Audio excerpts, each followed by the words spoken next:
Hi friends, இன்றைக்கி நம்ம பார்க்க போகிற ரெசிபி வெந்தய கஞ்சி. வாங்க எப்படி செய்கிறதுன்னு பார்க்கலாம். இதற்கு தேவையான பொருட்கள்: 1 டம்ளர் பச்சரிசி, 2 ஸ்பூன் பாசிப்பருப்பு, 1 ஸ்பூன் வெந்தயம். ஃபஸ்ட்டு நல்லா வாஷ் பண்ணிட்டு வந்துட்டு நம்ம அரிசியை எந்த டம்ளரில் அளந்தோமோ அதே டம்ளரில் 3 டம்ளர் தண்ணி ஊற்றி 1 மணி நேரம் ஊற வச்சுருங்க.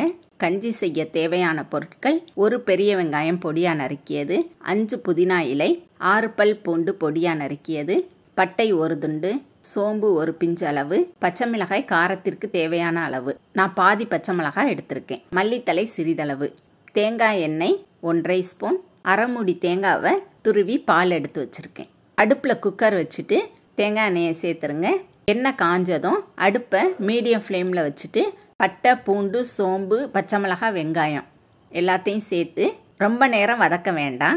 5 செகண்ட் நல்லா வதக்கிட்டு புதினா இலையும் சேர்த்து 1 செகண்ட் வதக்கிட்டு பச்சை அரிசியை அப்படியே தண்ணியோடு சேர்த்துருங்க. ஏற்கனவே நம்ம 3 டம்ளர் தண்ணி சேர்த்துருக்கோம். இப்போ 3 டம்ளர் தண்ணி சேர்த்துருங்க. டோட்டலாக 1 டம்ளர் அரிசிக்கு 6 டம்ளர் தண்ணி. தேவையான அளவு உப்பு சேர்த்துட்டு நல்லா கொதிக்க விடுங்க. கொதித்த உடனே மூடி போட்டு வெயிட் போட்டு ஃபுல் ஃப்ளேமில் 5 விசில் வச்சு அடுப்பை அமர்த்திடுங்க. ஆவி ரிலீஸ் ஆன உடனே குக்கரை ஓப்பன் பண்ணிவிட்டு நல்லா ஆற விட்டுருங்க. ஆறின உடனே அதை ஒரு பாத்திரத்துக்கு மாற்றிடுங்க. குக்கரில் அடியெல்லாம் பிடிச்சிருக்காது, தண்ணி கரெக்டான அளவாக இருக்கும். தேங்காய் பாலை சேர்த்துட்டு நல்லா மிக்ஸ் பண்ணிடுங்க. மல்லித்தலை சிறிதளவு சேர்த்துக்கோங்க. சுவையான வெந்தய கஞ்சி ரெடி. தேங்க்ஸ் ஃபார் வாட்சிங்.